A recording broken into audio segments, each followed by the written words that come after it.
and having a direct connection with and impact on the communities that we're part of. Stephanie gets that, and so does Jen and the incredible team that she's put together. The future is bright for the Connecticut Sun, and we look forward to seeing the greatness they produce, not only on the court, but within their own communities. Each of the women on this team is a role model for girls and women across the country, something that we don't take lightly. And we look forward to their continued success and a championship win in the near future. To the team, good luck this coming season, and to Stephanie, welcome aboard. We know you'll make us proud. And speaking of making us proud, it's my honor to introduce a woman who really needs no introduction, especially here in Connecticut, which I'm sure is a blessing and a curse at times. It's my pleasure to introduce Jen Rizzotti, the president of the Connecticut Sun.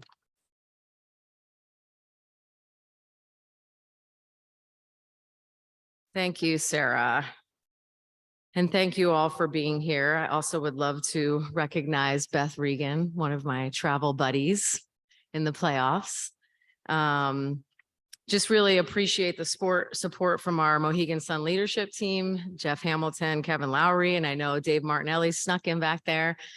Big part of the success of our organization, and just the support and the belief that the council and the leadership team here has in me has made this an amazing year and a half. So here I am in my first opportunity to announce a new coach for the Connecticut Sun. I will say it's been a little bit of a whirlwind since the season ended, with a couple of our players having the fortune to compete in the World Cup down in Australia and win a gold medal with Team USA, and the coverage we had there. And then the announcement that we would be looking for a new head coach to lead our organization. I knew right from the beginning that I needed somebody that would be able to come into Connecticut and essentially stand up to the expectations that we have here. And all of you in this room right now know that the expectations are high. The level of sustained success in the WNBA is almost unmatched in terms of playoff success over the last 4 years.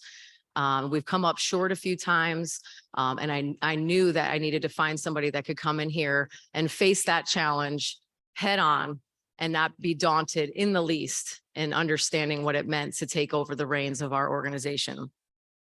Morgan Tuck and I also checked in with our players to get an idea of what they felt like they needed in their leadership. And two things became very evident. One, again, we need somebody who understands our expectations of winning a championship and can help lead us there. And two, they expressed the desire to have a former player. There's lots of reasons for that. And so as I started my journey in searching for a new head coach, there was one name that came up over and over again.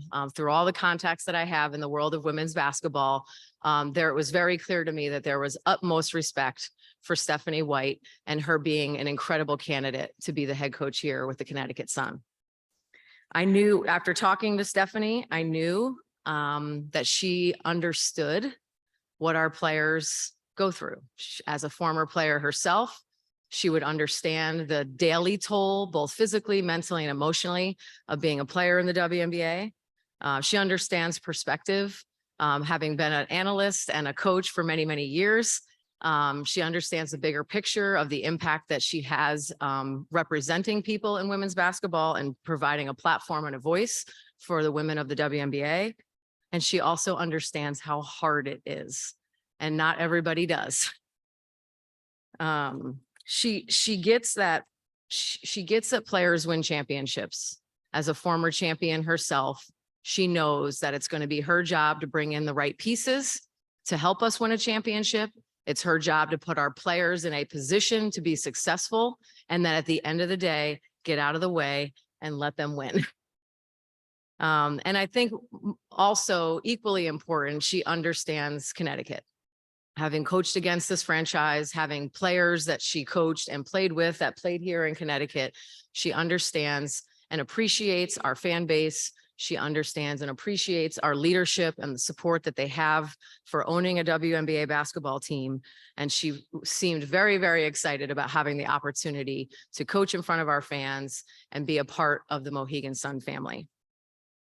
I know that we sent out a press release, but I thought it was important as I talk about why I thought Stephanie was a good candidate to just highlight some of her overall accomplishments. As a player, she was a national champion in 1999 for Purdue. So just a couple years after I won mine in 95. So pretty cool. And then she played for 5 seasons in the WNBA. When she embarked on her coaching career, she started as an assistant coach in the college game. She's racked up 9 years of college basketball coaching as both a head coach and an assistant coach, and 10 years of coaching basketball in the WNBA, which we felt like was really, really important to us. She was part of the Indiana Fever coaching staff when they won the WNBA championship in 2012. And then she was a head coach in 2015 and 16 and was able to lead the Fever to a WNBA finals appearance in 2015. So this is a woman that understands how to win in this league, what it takes to play in this league. And I'm just really, really excited to welcome her and also her family to be a part of our extended family. So if they're watching now or if they're watching later, I also want to welcome her 3 sons, Landon, Avery, and Aiden, and her partner, Lisa, and her son, Sam, as they're hopefully going to see this down in Nashville. So I just want to, you know, when I took this job, I felt really confident in the family atmosphere and the spirit of Aquay that was evident in my interview here. And I wanted to make sure that Stephanie had the same feeling when she left after today's press conference. So without any further ado, I would like to introduce you to our new Connecticut Sun women's basketball head coach, Stephanie White.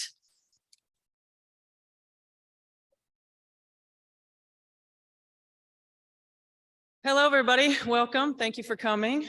I first want to start off by thanking Jen. You know, I really appreciate particularly our early conversations and her transparent communication, being open and honest, not just about the expectations, which we all know, but just about the atmosphere, about what it would be like to be a part of this family. And that is really important for me.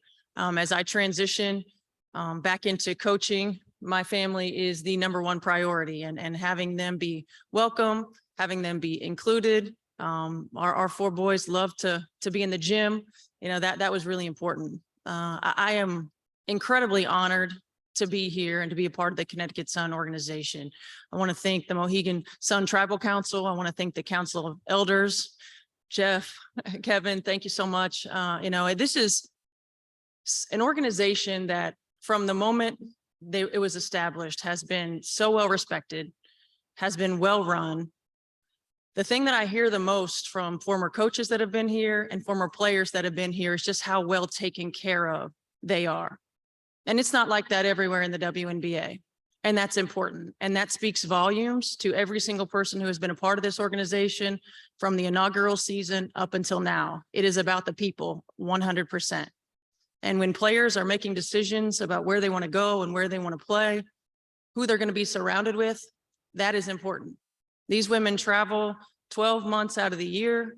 They are away from their families, and creating a family environment is the most important thing within our team, within our extended family, in the organization, and within the extended family in the community. And hearing that time and time again made this decision really easy. Not to mention that I get to work with the best players in the world. I mean, this franchise has competed for championships year after year. And you go back and you look at what Mike Tebow was able to do, what Kurt was able to continue to build, and what we want to do is we want to bring a championship here to Connecticut. We have the pieces to do that. We have the mentality to do that. We're going to put the staff together that puts the best product on the floor and puts our players in position to be successful night in and night out. And we're going to have fun while we do it. Because at the end of the day, this is the game of basketball that we all love. Our fans love to watch it. Our players love to play it. We love to coach it. And we want to have a good time and bring a championship home. So again, I just want to say thank you for this opportunity. I'm incredibly excited. Looking forward to getting up here, getting settled, and continuing to meet every single one of you.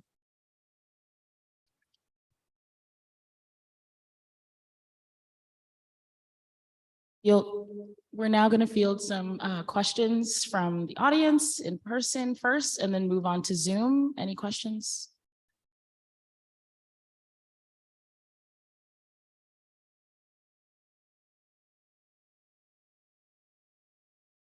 Stephanie, good morning. Unqua Sonia, Channel 3 WFSB. I think my first question is, what excited you most about this roster when you decided to take this job? The toughness, number one, the grit and toughness that this team plays with. No, you can't underestimate how far that takes you. The versatility of the roster. I mean, we're talking about some of the best players in the world that night in and night out fight, claw, scrap to be the best that they can be. They can play multiple positions. They can do a lot of different things.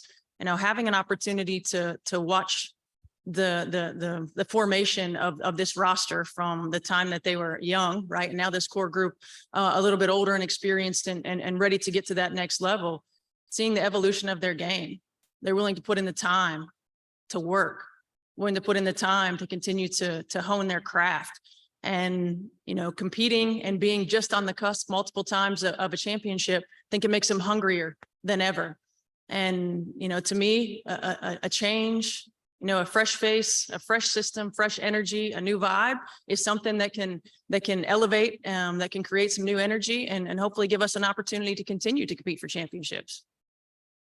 Hey, Stephanie, Gabby Lucivero, NBC Connecticut. Welcome. Thank you. What has the response been like from the players? Have you had a chance to talk to them much? Well, I hit up the players last night, once it became official and reached out. I've already gotten responses from a few of them. You know, my goal is to hopefully connect over the phone, FaceTime, WhatsApp, wherever they are in the world and just have an initial conversation. You know, building relationships is so important. And one of the things that, you know, I always appreciated as a player was open, honest, transparent, two-way communication. And the players are the ones who are in the mix on the floor every single day. They're the ones who know what's going on, and they're the ones who have the ability and opportunity to make suggestions, to give feedback.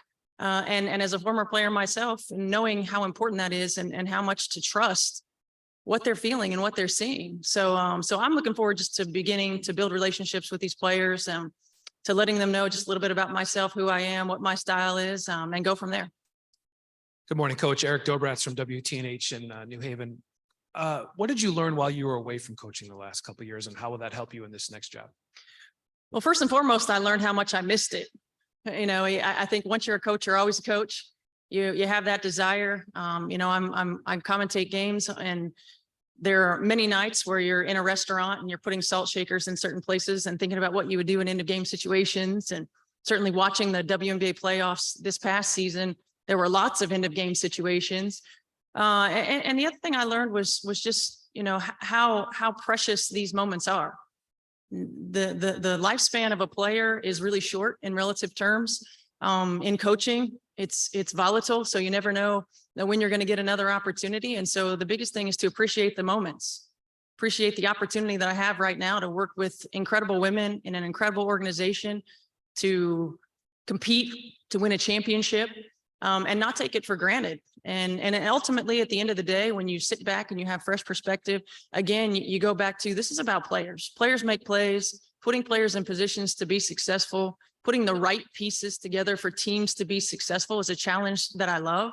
I love competition. I love the high stakes of competition, and I'm certainly looking forward to that. We're going to now take some questions on Zoom. Howard. Thanks very much. Is Jen answering questions right now as well, or is she doing it after?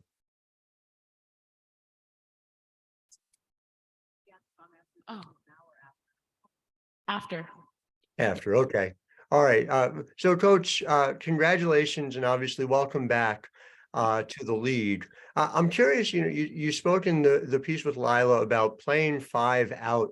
And I wonder whether you feel like, just in terms of looking at this roster, whether we should expect it to look similar and capable of playing that way, or if you think there need to be some changes in order to get from where the Sun have been to where you want the Sun to be by opening night. Yeah, I think that the pieces are certainly there. That's why the system works. And certainly there are some adjustments based on who's in the game, when they're in the game. But ultimately, we want to be a fast-paced, up-tempo, free-flowing offensive team. And, you know, you have certain structure that can allow players spacing, that can allow them opportunities to be creative. But ultimately, at the end of the day, you want to keep it simple enough that players can just make plays. and the ability to create the space for them to do that, create the actions that put them in the best position to do that, is a great challenge. And I think the pieces that we have here are versatile. They are hungry. They are unselfish, and it fits a system that's free flowing, whether it becomes a 4-out system, a 5-out system, no matter what actions that you run. I think it fits the personnel. Thank you. Appreciate it. Jackie, go ahead. Hi, Stephanie. Thank you so much for taking the time. So what I'm really curious about is the situation you were involved in Indiana when you were head coach is one, it has a lot of similarities with the one that you're entering in now. But I think what I want to know is, what are the differences that you see between the two? Well, the biggest difference is that I had prior relationships with all the players in Indiana, being an assistant coach for 4 years before taking over. Some of them were my teammates when I played. Some of them were teammates of mine in college. So having prior relationships and you know, for me, the number one priority is building relationships with the players that we have right now, and really them getting to know me, what I'm about, me getting to know them.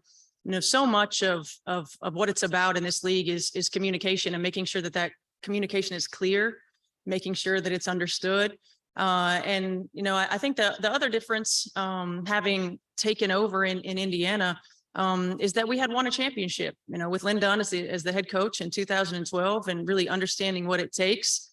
But at the same time, it took a long time for us to win a championship. And any coach who's been a part of a championship winning team will tell you there are so many things that have to fall in line, so many things that have to go right.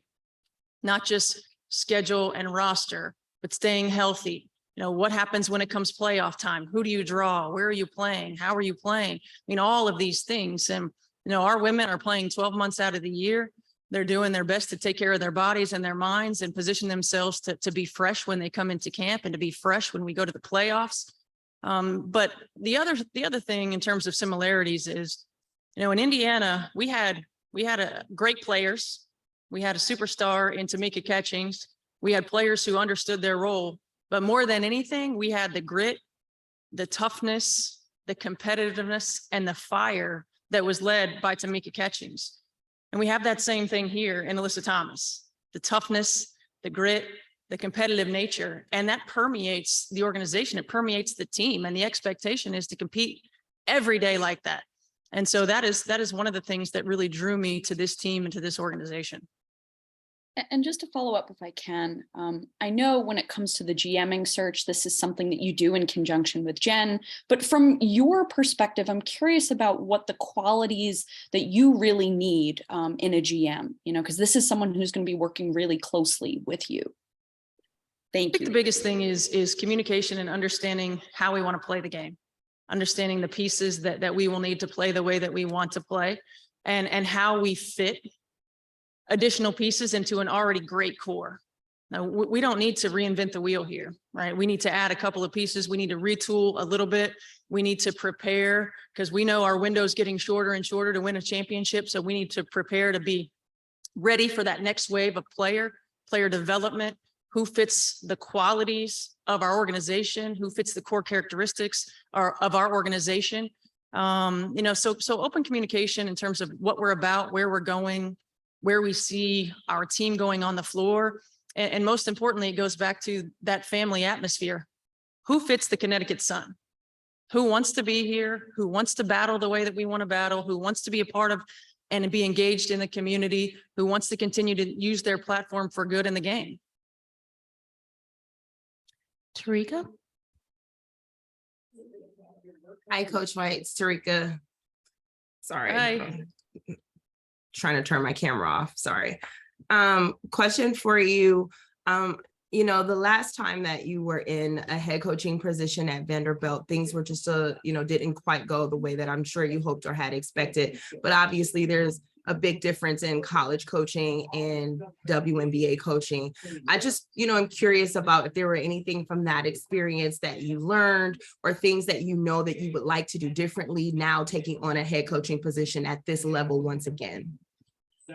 Yeah, you're right. It's completely different. At this level, it's mostly about basketball. at the college level, there are so many different dynamics that you're dealing with. In particular, rebuilding a program, high academic standards at Vanderbilt, and then you get into what we were going through in the world, with COVID, with social justice, with all the different dynamics. I think the biggest thing that I learned that I'll carry with me is just that we need to be able to give some grace, right? Like everybody's going through something. These women are human beings, our coaching staff are human beings. We need to be able to approach and do the work and compete at an elite level. But we also need to be able to give grace and understand that everybody's living a life and everybody is going through things that we may not know and that they may not share. And that's where I think the communication piece and being a better and more clear communicator, I think it's, setting the expectation, but continuing to have an open door and allowing, players, staff, people within the organization to have an ear, to have somebody that's there, giving resources that help one another. And on the floor, again, I think the biggest thing for me is that we're able to coach basketball at the pro level.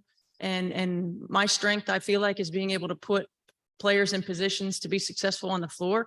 And I'm going to continue to utilize that at this level. Erica? Thank you and congratulations, Coach. Welcome back to the W. Erica El Ayala here, writing for Forbes and Black Rosie Media.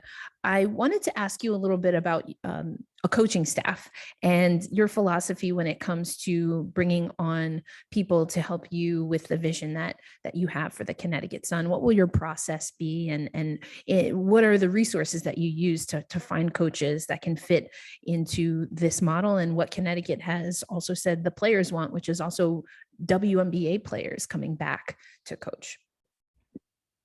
Yeah, I think it's important, first and foremost, that we surround ourselves with people who are going to do the work, right? With people who understand the league, with people who are ahead of the curve in terms of their thinking, forward thinking. The WNBA is a fast game. You can't wait till the end of a quarter to make adjustments. You've got to make adjustments before the next time out. And so people who have the basketball IQ, who have the understanding of the game enough to be able to suggest those things. I'm looking for young, hungry, coaches who want to be in the gym with our players, who want to continue to develop them, who want to challenge them, but also who are relationship driven, who can connect with them. For me, it's important to have former players as well. Being able to help mold and empower and prepare that next group of women to coach in our league is important. And I was very fortunate to work for Lynn Dunn, and she challenged me and prepared me every day, so that when I got the opportunity, I was ready. It wasn't when I got the opportunity, oh shoot, what do I have to do? Because I knew that she had put me through the ringer day in and day out and prepared me for this moment.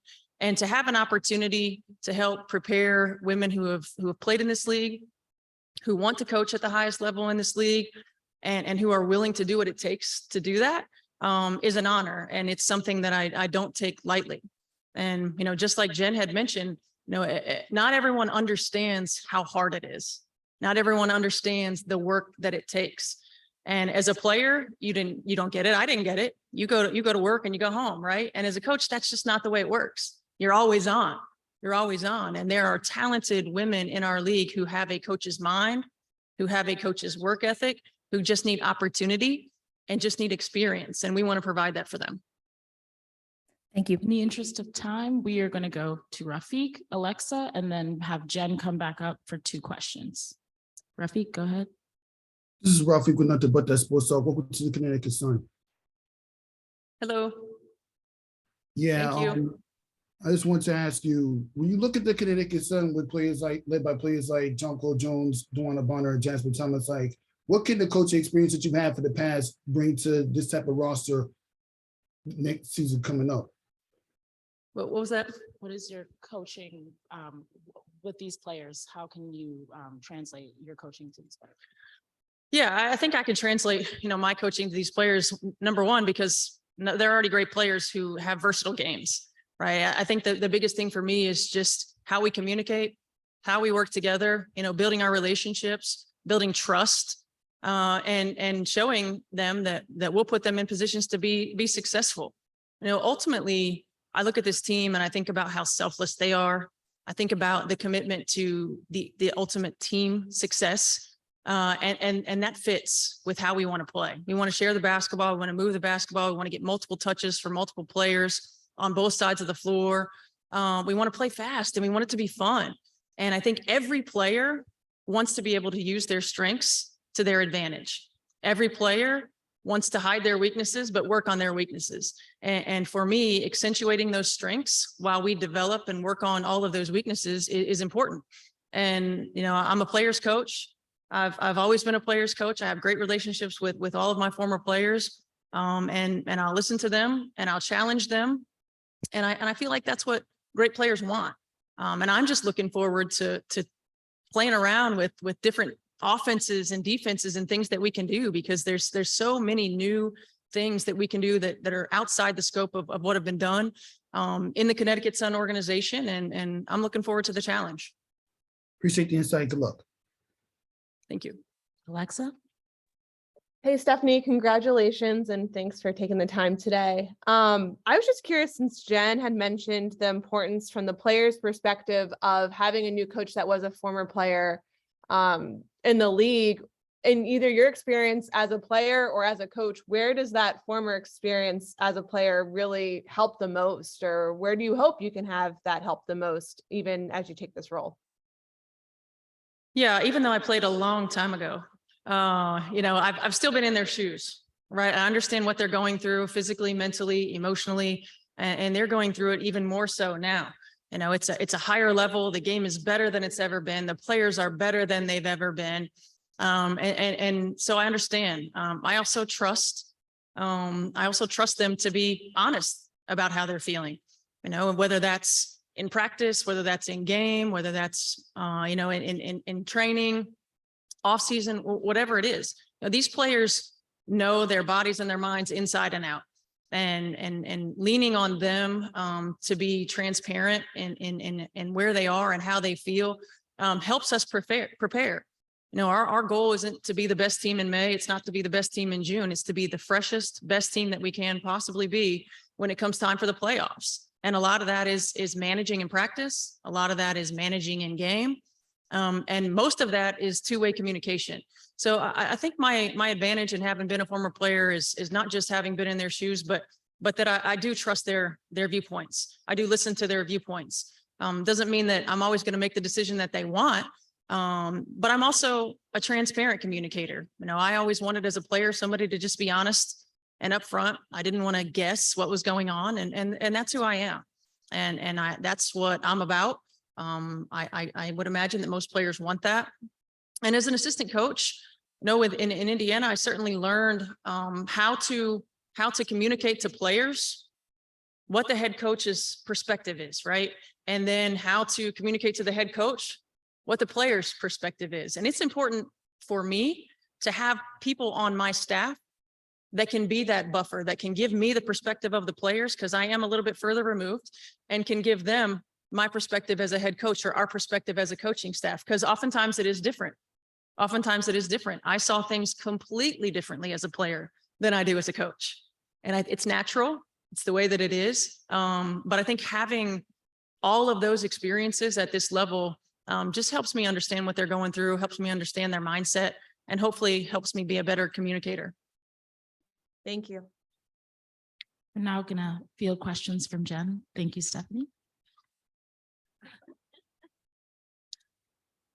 We're gonna go Howard and then Jackie and then conclude. Howard, go ahead. Hey, Jen, thanks a lot. I appreciate it. You changed your position there. What happened to the sun streaking into the side of the room there? I tried to avoid blinding everybody. I thought that was probably for the best. My two for you, if I could. The first one, just if you to lay out, I know there were concurrent searches, the GM search continues, kind of where are you on that? And, what is that looking like for you at this point? And then just have one other for you. Yeah, well, I will say that when I started the process, I knew immediately when Kurt left that I wanted to separate the GM and the head coach spot. And I kind of went about it simultaneously, and people continued to ask, well, what are you going to hire first? And so I think it boiled down to, knowing that I needed to get a great head coach in place, and then support that head coach with somebody who would help not just make immediate moves in this offseason to bolster our roster or fine tune our roster, but also help us set the vision for the future. I think that people don't understand how difficult it has become to navigate through the salary cap and the collective bargaining agreement components. And so teams around the league are finding that they need somebody full time that are living and breathing free agency and college scouting and potential moves within the league. And so once I was able to secure Stephanie as our head coach, I decided that I could then focus solely on finding a person who I thought could help us do that. And so we're working through that now. I think it'll be pretty quick that we can start making some decisions. I'd love to be able to get help Stephanie get a staff in place over the next couple of weeks. Free agency is right around the corner. So, we need to have our vision set and a plan in place for what that looks like, and be prepared to kind of hit the ground running. Appreciate it. And then just on that vision specifically, I'm just curious in your conversations with Stephanie and just in the way in which you've kind of conceived of this team going forward. Coach talked a little bit about 5 out. You obviously have in Jonquel Jones, somebody under contract who embodies that in a lot of ways. How much did what Jonquel is as a player and what you want her to be as a player factor into your thinking and Stephanie's thinking as you guys came to this decision? I think, again, I think Stephanie's a long way from deciding exactly what she's going to run next year. But I think when you look at the last 2 WNBA champions, you see a style that really fits where the game has evolved to, both in the NBA and the WNBA. And so it doesn't mean it's a style where you never have anybody with their back to the basket, because obviously we've been able to dominate in the paint with Jonquel, with Brianna Jones, and with Alyssa Thomas. But it's about how you get them there. And it's going to be Stephanie's job to figure out the actions that put our players in the best positions to be successful. But I think when you look at what style is working in the W right now, it's, having guards that can create shots for themselves and for their teammates and, play off of ball screen and handoff actions. It's being able to spread the floor with 3-point shooting, which hasn't particularly been a strength of ours. But we've been really good because we've been dominant rebounding, we've been dominant defensively, and we've been dominant in the post. So, as Stephanie said, we're not going to reinvent the wheel, but I think every team is going to have some free agency moves and some changes to their roster. We're anticipating the same. And so we've got to figure out what that looks like for us.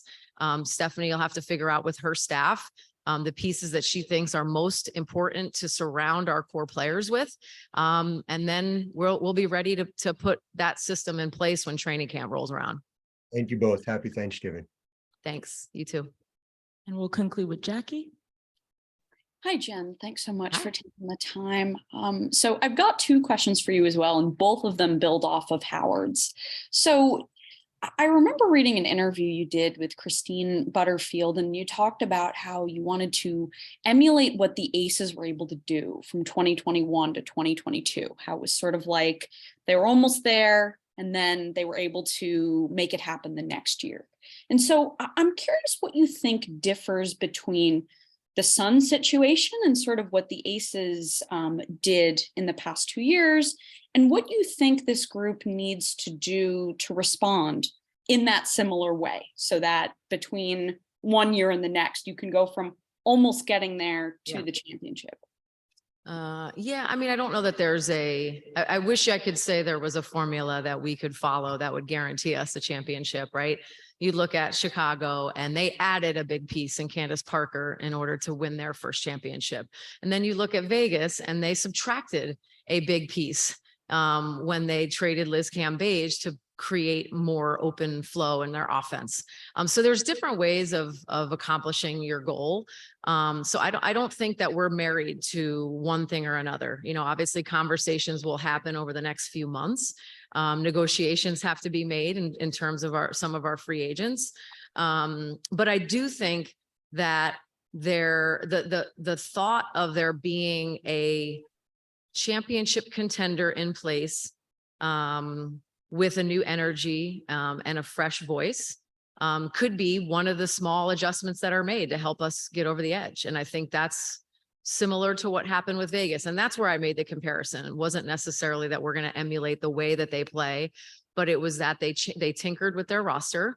They brought in a new voice after a very, very successful run with Bill Lambier, and they were able to get over the hump. And so, yeah, do I have a high expectation that Stephanie can do the same thing here? Of course, but she knew that when she accepted this challenge. And again, as I said, and what she has said is a lot has to go your way for that to happen. You know, people don't realize that it's not just about the moves that you make. It's about the moves that other teams are making as well. It's about players staying healthy. We've had 2 significant injuries over the last 2 seasons in years where we finished first in the regular season in 2021 and then went to the WNBA finals in 2022 without a starter in the mix. So a lot has to go our way. We're going to control what we can control. I will promise you that. We will continue to make sure we, attract and encourage players to come here that have the grit and the toughness that Stephanie referred to earlier. And we will continue to be a place and a destination where free agents know that they have an opportunity to play in front of a great crowd. They have an opportunity to play for an ownership group that supports them and the WNBA and what we stand for. And they're going to play for, a great coach, a great team that has the ability to win a championship year in and year out. So I'm not so sure that there's really anywhere else that you should want to go than the Connecticut Sun. So thank you guys for your time. Thank you everybody for being here, and looking forward to start the next step of and starting this new journey. I appreciate that. I just had one more, if that's okay. Oh, I'm sorry. That was like my closer there, Jackie. Now I got to start all over again. No, you did say you had 2 questions, so that's Yes. my bad. I jumped the gun. It's okay. I appreciate it. And just to build off of Howard's other one, what I'm curious about when it comes to your GM search is I'm curious about the qualities that you think you really need. And also I want to know what you make of the fact that there is this young group of executives evolving in the league. I mean, in DC, Maria was elevated, and then the Lynx have someone like Claire.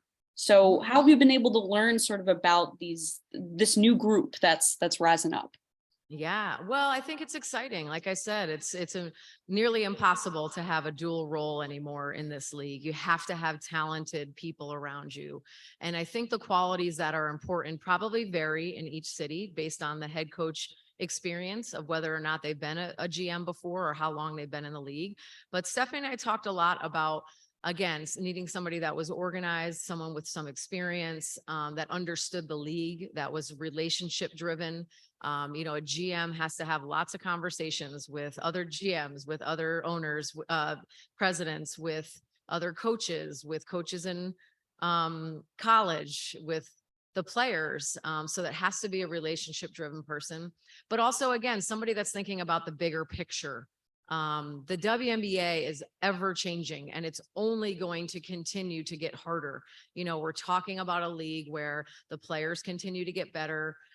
We've got players coming out of college that have no room on rosters to make the league. So there's multiple players out there looking for an opportunity to be a part of this league. And so there's diamonds in the rough. And then we're talking about expanding the league. So in a few years, we're going to have to be worried about losing pieces of our roster and having, maybe 1 or 2 additional teams in the league. So I think it's important that as much as we focus on what are the moves we need to make in the short term, that we always have somebody thinking about what are the moves that we need to make to keep us a championship contender in the long term. And as a coach, it's hard to do that. It's hard to have that focus when you're really just worried about what comes next. And what comes next for Stephanie after free agency is training camp. And so I need to make sure that there's people around her in our next GM, but also in Morgan Tuck, who we moved to an assistant GM role. So now we've got 3 former players on this staff that can think the game the way it needs to be thought about, but also having somebody who can kind of tie all that together. I talked to Stephanie about how We're probably more on like coaches that are on the like high energy emotional side in terms of how we operate and how we think and how competitive we are. So it'll be good to have somebody that can balance our, emotions, balance like our, energy, and then just keep us level headed about thinking step by step of what we need long-term, short-term, and every day. I think it's also important to mention that we are really, really invested in our players outside of basketball. So whether it's taking care of them emotionally, physically, mentally, making sure that they're a part of giving back to the community, but also preparing them for life after basketball. This is really, really important to us as an organization. And so I think the GM also will have to have a role in making sure that our off the court opportunities and programming also match the values of our organization. And as Stephanie said, there's a lot of talented women in this league that have a future in this league. And whether it's in coaching, or it's in the front office, it's as a GM, it's as an official, or it's at the league office, we want to make sure we keep the very best of our players in our league. And so we're gonna do right by them and hire people around them that are preparing for them for that step. Thank you Thank so you. much for that answer. Appreciate Okay, it. thanks. Good. Yep. All right. Thank Thanks, you. everybody. Appreciate it. Can we do, Alex, we're gonna do a quick photo opportunity here. Can we do that before we do questions?